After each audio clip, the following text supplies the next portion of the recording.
ప్రేక్షకులందరికీ నమోవాకాలు. బేతాళ కథల ప్రపంచానికి స్వాగతం, సుస్వాగతం.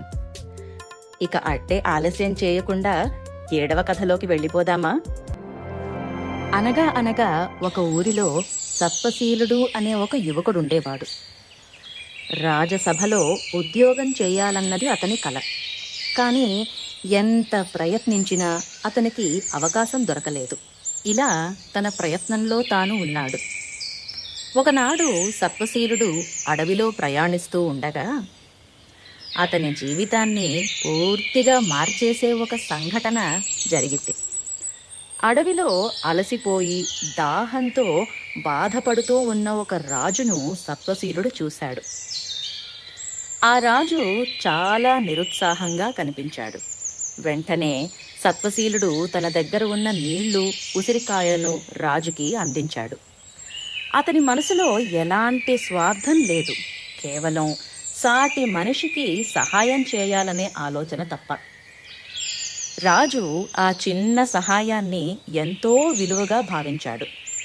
ఆ అనుభవం అతని మనసులో గాఢంగా ముద్రింపబడింది.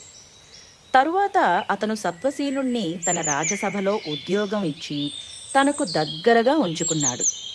సత్వశీలుడు తన తెలివి, ధైర్యం, నిజాయితీతో రాజసభలో మంచి స్థానం సంపాదించుకున్నాడు. ఒకరోజు రాజు సత్వశీలుడికి ఒక ముఖ్యమైన బాధ్యత అప్పగించాడు, రాజ్యాన్ని పరిశీలించమని. ఆదేశం మేరకు సత్వశీలుడు ప్రయాణం ప్రారంభించాడు.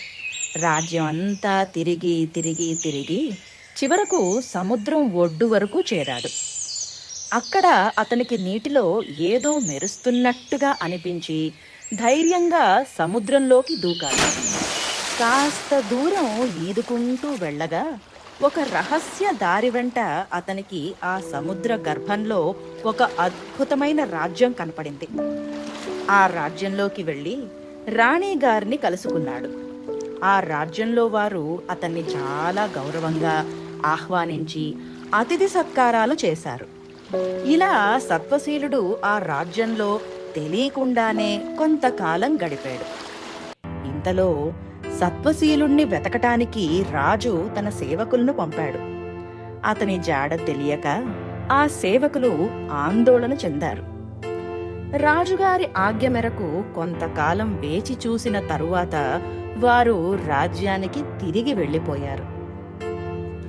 కొన్ని రోజులు గడిచిన తర్వాత సత్వశీలుడు అకస్మాత్తుగా రాజు ముందున్న ఒక చెరువు నుంచి బయటకు వచ్చాడు. అతను తన అద్భుతమైన అనుభవాలను రాజుతో పంచుకున్నాడు. సముద్రంలోని రహస్య రాజ్యం, అక్కడి జీవనం, యువరాణి గారి గురించి అన్నీ వివరంగా చెప్పాడు. ఈ కథ విన్న రాజు కూడా ఆ రాజ్యాన్ని స్వయంగా చూడాలని నిర్ణయించుకున్నాడు.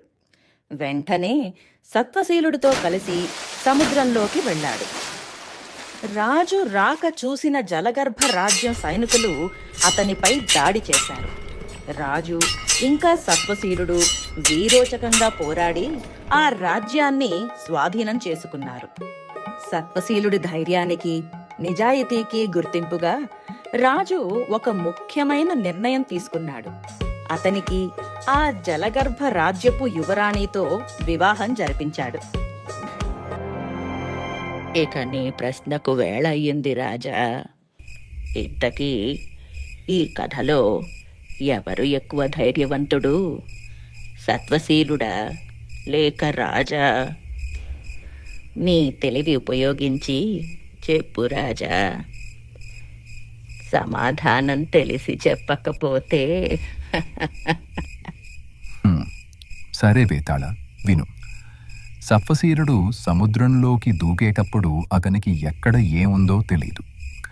ఎలాంటి ప్రమాదాలు ఎదురవుతాయో కూడా తెలీదు.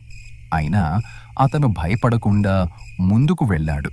కానీ రాజు మాత్రం సత్వశీలుడు చెప్పిన విషయాల వల్ల ముందుగానే కొంత సమాచారం తెలుసుకుని సిద్ధంగా వెళ్ళాడు.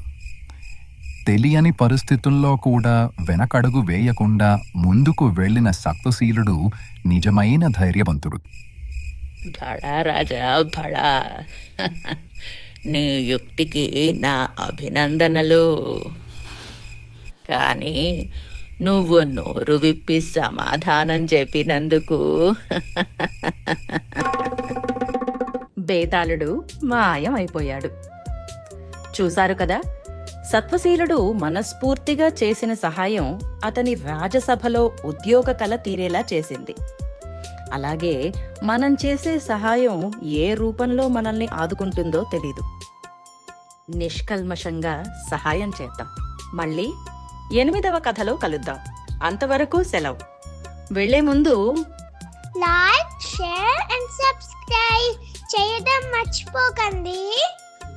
Signing off. కథ కథరం స్టోరీస్ ఆఫ్ ద సోల్.